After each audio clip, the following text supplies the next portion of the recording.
de l'ouverture de l'atelier du travail consacré à l'audit de la paie des agents de la fonction publique.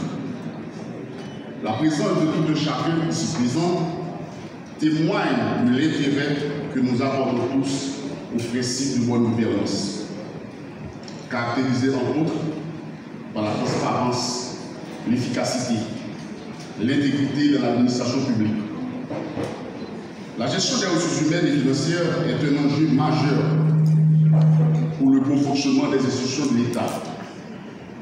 Pour l'exercice fiscal 2022-2023, le nombre de fonctionnaires actifs s'élevait à 97 966, contre 97 089 à date, soit une baisse de 2517 fonctionnaires liée en grande partie à la faveur des programmes humanitaires des pays de la région.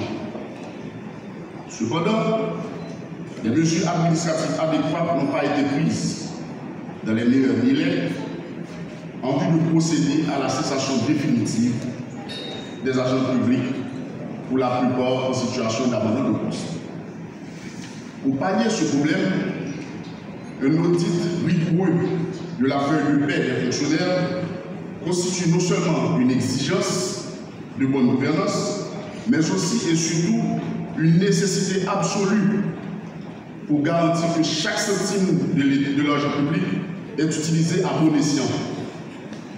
Cet atelier se veut donc une occasion permettant aux responsables des directions des ressources humaines et des directions des affaires administratives, des différents ministères, d'échanger, de partager des pratiques et expériences et de l'État et la lutte contre la corruption et l'impunité. La circulaire L001 du 27 juin 2024 ainsi que les grandes lignes de la feuille de route de la transition attribuées au ministre sont des témoignages vivants qui dénotent l'importance accordée au renforcement de l'appareil administratif de l'État par le Premier ministre. Mes salutations s'étendent également aux co-organisateurs de cet événement et à tous les participants pour leur dévouement. J'en profite pour encourager les responsables des DRH. À vous accueillir aujourd'hui pour lancer cet atelier de consultation sur un sujet d'importance capitale pour le gouvernement, d'autant plus qu'il résulte de la coopération entre le ministère de l'Économie et des Finances, l'Office de management et des ressources humaines et la mini-chargée de l'assainissement, des institutions de l'État et de la lutte contre la corruption et de l'impunité. En tant que ministre de l'Économie et des Finances et ministre de la Planification et de la Coopération externe, je suis en mesure de témoigner, en dépit de l'expérience récente, de l'efficacité et de l'efficience que l'on peut tirer à promouvoir une utilisation efficiente des fonctionnaires publics et plus d'interrelations entre les institutions publiques. L'audit de la présence physique des fonctionnaires sur leur lieu de travail se révèle une étape vitale au processus d'assainissement de la masse salariale de l'administration publique. Cet exercice s'aligne avec l'engagement du gouvernement de transition à œuvrer envers une fonction publique haïtienne plus efficiente, plus productive et plus dynamique. En effet, vu le rôle que les employés de la fonction publique sont appelés à remplir de la stabilité, le développement et la prospérité de notre nation, il est obligatoire de garantir son bon fonctionnement et son intégrité. Aujourd'hui, vous avez été conviés à cet atelier non seulement pour échanger sur les défis, mais surtout pour trouver des solutions palpables au renouvellement de la fonction publique haïtienne.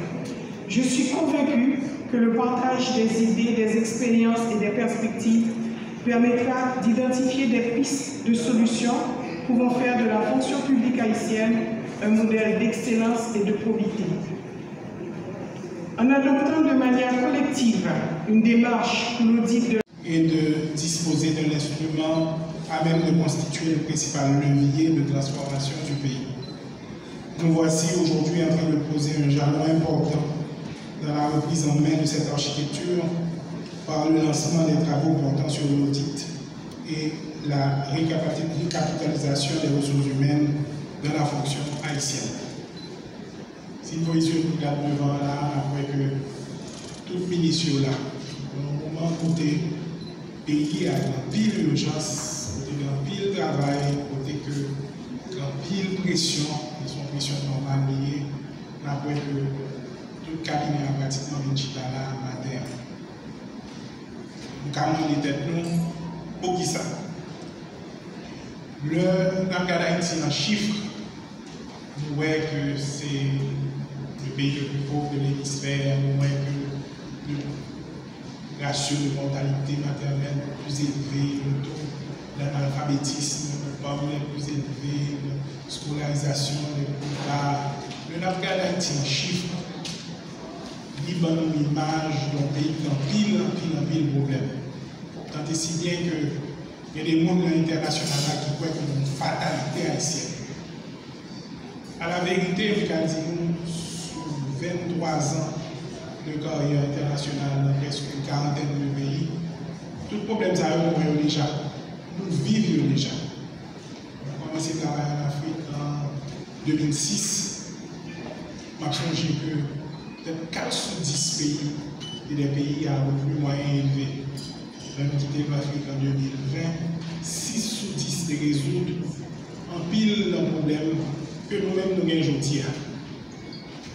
Mais au centre de résolution du problème, ça, au centre de victoire sur la pauvreté, c'est la capacité pour l'État jouer pour la police là, protéger, pour l'armée, protéger les frontières, pour le ministère de la Santé publique, la santé.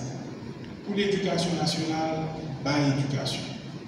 Au centre de la transformation d'Haïti, au centre du développement d'Haïti, c'est la capacité d'hommes et de femmes engagés, dévoués, disposés à donner cœur et âme pour le changement.